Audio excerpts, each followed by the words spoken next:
continues.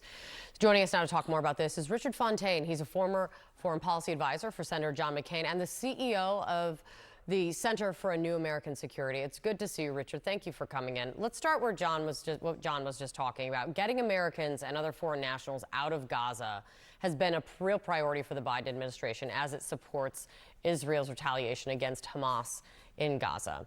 If the crossing is now opening up more, Palestinians able to get out, how does that impact the strategy for Israel, do you think, and the view from the White House of this war against Hamas?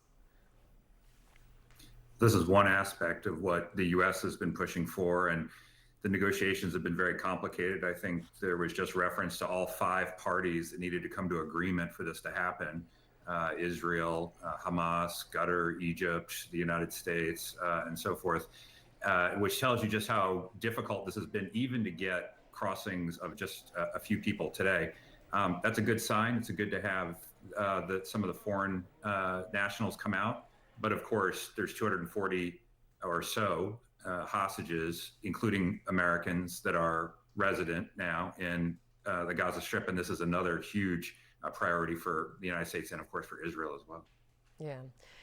So then on the military efforts, the Israeli military now says that it has struck more than 11,000 terrorist targets in Gaza since the start of the war. That number really caught my attention when I saw it. And overnight, as we've seen the pictures and seen the reporting, we just had Mark Regev on to talk about it. There was this strike against on the Jabalia refugee camp in northern Gaza. The IDF and Mark Regev saying that they took out a top Hamas commander and other Hamas militants, but it also has led to an unknown number of civilian casualties. From what you've seen, are Israel's military objectives being achieved so far? And how do you assess this? Yeah, they certainly seem to be achieved in a limited fashion, in the sense that, according to Israeli reports, they've taken out some of the militants and key commanders that were involved in the attack on Israel, including in this latest attack in or near this refugee camp. The United States knows from its own operations in places like Mosul and Raqqa and Fallujah and things like that, just how difficult urban combat is, particularly when you have militants threaded through a civilian population.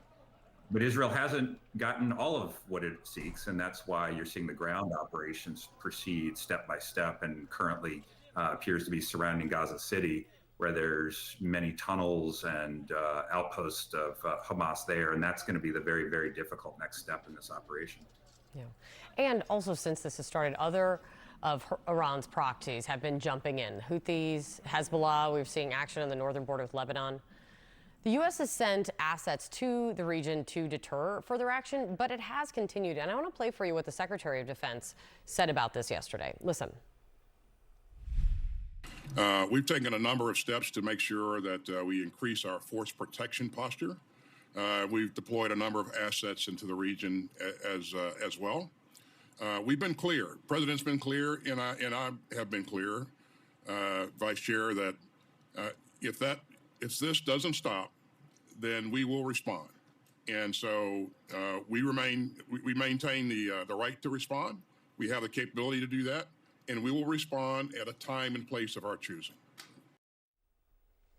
Richard, what do you hear in that? I mean, is the deterrence working? How serious is this threat in this moment? Well, what the Secretary of Defense was speaking of specifically is attacks on U.S. forces in the region. We have U.S. troops deployed both in Iraq and in Syria, both of which have been subject to attacks by Iranian proxies. The United States has already bombed Iranian proxies in Syria in retaliation. I think the Secretary of Defense is saying that if these kinds of attacks on Americans continue, then the United States will take further military action against them to make it stop. That, of course, is separate from the sort of Damocles, so to speak, that is hanging over northern Israel, which is Hezbollah's potential involvement.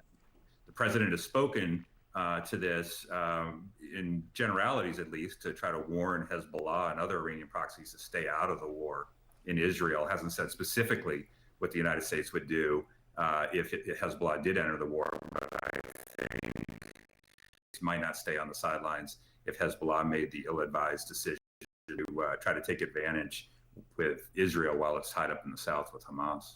Yeah, so the threat of this expanding further and beyond and through the region continues to hang over this whole thing. It's good to see you, Richard. Thank you so much for coming in. John. All right, discipline.